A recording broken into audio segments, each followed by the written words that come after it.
সকালবেলা ঘুম থেকে উঠেই দেখলাম মেঘলা ওয়েদার।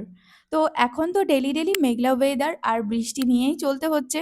তো ভোর ৫টার সময় ঘুম থেকে উঠে গিয়েছি। গিয়ে ছাদে একটু ওয়ার্কআউট করতে গিয়েছিলাম। তো দেখলাম যে মেঘলা হয়ে রয়েছে আকাশ। তো আজকে আমরা ভাবলাম অন্য কিছু খাবো। তো তার জন্যে আমরা ডিসাইড করলাম যে আজকে আমরা লুচি আর আলুর দম বানাবো। এটা আমার ফার্স্ট টাইম নয় আলুর দম বানানো। কিন্তু আলুর দমটা বানাতে আমার খুব বিরক্ত লাগে আর আমার মনে হয় যে আমি অতটাও টেস্টি রান্না করতে পারি না। তাই আমি একটু কনফিউজডই ছিলাম যে আমি রান্নাটা করব কি করব না। তো তারপরে আমার রুমমেট বলল যে, "না কর না, দেখাই যাক, যাই হোক আমরাই তো খাবো।" তো ব্যাস কাজে লেগে পড়লাম। তেলটা গরম হয়ে গেছে। আমরা আলুটাকে ভালো করে চোখা ছাড়িয়ে নিয়েছি। তারপরে ধুয়ে নিয়ে আলুটা তেলের ওপরে ছেড়ে দিয়েছি। এখানে আমরা একটা ভুল করেছি, সেটা হচ্ছে আলুর যেরকম সাইজ ছিল ছোট বড়, তো সেই অনুযায়ী আমরা ২ পিস করে কেটে নিয়েছিলাম। তো তোমরা এই ভুলটা করো না। কারণ কিছু আলুর সাইজ দেখো ছোট আছে আর কিছু আলুর সাইজ এখানে বড় আছে। তো বড় যেগুলো ছিল সেগুলো একটু সেদ্ধটা কম হয়েছিল। তো এরপরে আমি ১ চামচ লবণ আর ১ চামচ হলুদ দিয়ে দিলাম। দিয়ে ভালো করে নাড়িয়ে নিয়ে এটাকে ঢাকা দিয়ে আমি ভেজে নিচ্ছিলাম। এই আলুগুলোকে কেটে দিতে হেল্প করেছিল আমার রুমমেট। তো ওকে আমি বলেছিলাম যে, "একটু ছেদ করে দিবি আলুগুলোর মিডল বরাবর বা সাইডে এরকম চাকু দিয়ে।" তো ও কি করেছে দেখো, রাউন্ড করে গোল করে কেটে দিয়েছে আলুর মিডিলে। আমি ওকে বলিনি। তো এটা খুব ফানি একটা ব্যাপার হয়েছে আলুর সাথে। যে এটা আমি এইজন্যে করতে বলেছিলাম কারণ যাতে লবণ আর হলুদটা একটু ভালোভাবে ঢোকে, তার জন্যই আমি ওকে বলেছিলাম যে একটু ছেদ করে দিতে। তো ও ছেদ মানে এটা বুঝেছিল। আমারও বলতে যদিও একটু ভুল হয়েছে। আলুগুলো লাল করে ভেজে নেওয়া হয়ে গেছে। এবারে আমি তেলটাকে ভালো করে ছেঁকে নিয়ে আলুগুলোকে তুলে নেব। আর মসলার জন্য আমি দিয়েছিলাম হচ্ছে টমেটো পেস্ট, পেঁয়াজ পেস্ট, আদা পেস্ট, রসুন পেস্ট আর কিছু শুকনো লঙ্কা। তো তোমরা ঝালটা তোমাদের মতো করে নেবে। আমি আমার মতো করে নিয়েছিলাম ৪ টে মতো লঙ্কা। এটা এখানে দেখানো হয়নি। তেলটা গরমই ছিল। এখন আমি গোটা গরম মসলাগুলো দিয়ে দিলাম। আর আমার কাছে গোটা গরম মসলা এগুলোই ছিল। তারপরে পেঁয়াজ, আদা, রসুন, ৪ টে মতো শুকনো লঙ্কা এগুলো সবগুলোকে একসাথে পেস্ট করে নিয়েছি দেখো। আর টমেটো পেস্টটা আলাদা করে রেখেছি। এটাকে একটু ভালো করে ভেজে নিচ্ছিলাম। ভেজে নেওয়ার পরে কাশ্মীরি মির্চ যেটা কালারের জন্য লাগে, তো সেইটা আমি দিয়ে দিলাম। আমার কাছে এটা বেশি পরিমাণে ছিল না, একটুখানি ছিল। তো ঝালটাও আমরা বেশি খাবো না, তার জন্য অল্পই দিয়েছি আরও। তো তারপরে আমি এটাকেও ভালো করে ভেজে নেব। তারপরে একটুখানি ১ চামচেরও একটু কম আমি জিরে গুঁড়ো দিয়ে মশলাটাকে ভালো করে কষিয়ে নিচ্ছিলাম। কারণ হচ্ছে মশলাটাই আলুর দমের মেন ইনগ্রিডিয়েন্টস তার জন্য। তো মশলাটাতে যখন তেল ছেড়ে এসেছে হালকা, তখন আমি টমেটো পেস্টটাও দিয়ে দেব। আর এই টমেটো পেস্টটা দেওয়ার পরে তো প্রচুর জল ছিটছিল গায়ে। জল কেন বলছি, এই মশলাটাই ছিটে আসছিল গায়ে আমার। তো এটার জন্য আমি একটু ভয় লাগছিল। একটু দূরে গিয়ে আমি রান্নাটা করছিলাম। প্রচুর গায়ে ছিটেছে আর পুরো ফ্লোরটা আমার পুরো তেলে ভরে গেছিল মসলার ছেটা পড়ে। কিছুক্ষণ কষিয়ে নেওয়ার পরে আমার মনে পড়েছে হলুদ গুঁড়ো দিতে হবে। তো হলুদ গুঁড়ো একটুখানি দিয়েছিলাম। আগে তো অনেকটাই হলুদ গুঁড়ো দিয়েছিলাম আলুতে। তো তার জন্য এরপরে দিলাম হচ্ছে দই আর পোস্ত দুটোই একসাথে দিয়েছি। দইটাকে ভালো করে ব্লেন্ড করে নিয়েছিলাম আর পোস্তর তো পেস্ট আগে থেকে করে নিয়েছিলাম। তো এই দুটোকে ভালো করে মিক্সড করে আবার আমি কষাতে দেব।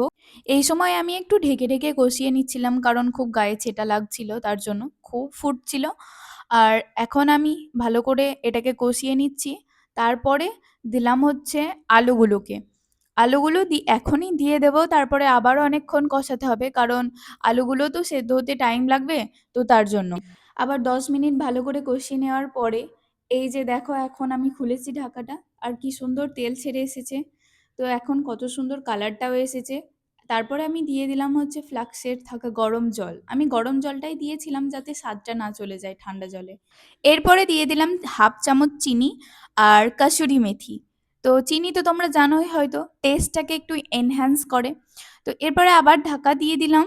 আর দেখো আমার ফ্লোরের অবস্থাটা কতটা জঘন্য হয়ে রয়েছে। আমার তো মনে হয় চিকেন এর থেকে তাড়াতাড়ি হয় আর চিকেনের টাইমটাও একটু কম লাগে। আলুর দমে এত টাইম লেগেছে আর এত বিরক্তকর স্টেপ বাই স্টেপ করে যাওয়াটা আমার প্রচুর বিরক্ত লেগেছে। তো তারপরে দেখো কত সুন্দর তেল ছেড়ে এসেছে আর ভালোভাবে সিদ্ধও হয়েছে। আমার তো দেখে খুব টেস্টি লাগছিল। আর আমাদের সত্যি বলছি, আমি যে রান্নাটাই করি না কেন খুব মন দিয়েই করি, তো তার জন্যে না খুব ভালোভাবে রান্নাটা হয়ও। আমি এরকম রান্না বাড়িতে করতে পারি না। বাড়িতে হয় লবণ বেশি হয়ে যাবে, না হলে হলুদ বেশি হয়ে যাবে। জানি না কেন?